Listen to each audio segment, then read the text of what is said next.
Scary Bird by Michael Streich.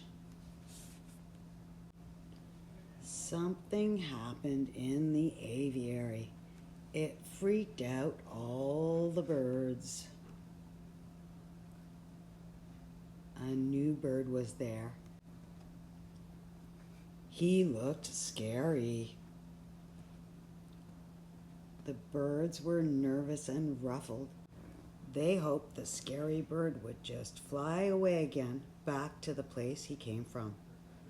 But the scary bird didn't leave. He had dinner. He cleaned and preened himself, and then he settled in a quiet corner.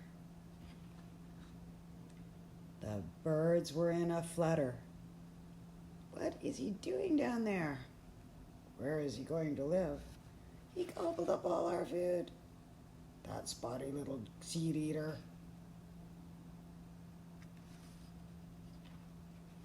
The scary bird heard all the flapping and the screeching.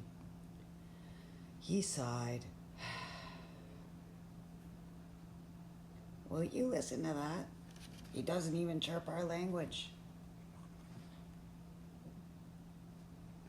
A mouse snuck into the cage to pinch a little bird seed, and she heard the birds complaining. Hey, bird brains, don't you know you're all exotic birds? But the birds didn't listen. Nobody listens to a mouse.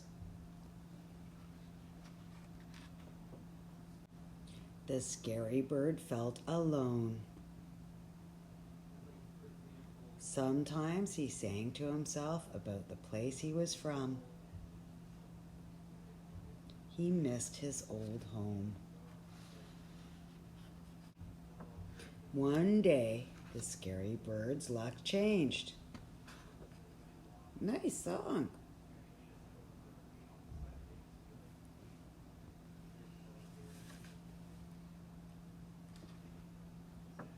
Little by little, the scary bird learned to chirp like the others. He had an accent, but nobody minded. Grubs, grubs. Before long, the scary bird could chatter with everyone. He told stories of faraway places. Then I landed on the head of a big, strippy cat. We call it a ticker. I picked tasty sticks out of its ears. And he showed off some fascinating customs from his home. The scary bird wasn't scary anymore. Sometimes the birds even gave his song a try. Delightful. But then something really and truly scary happened.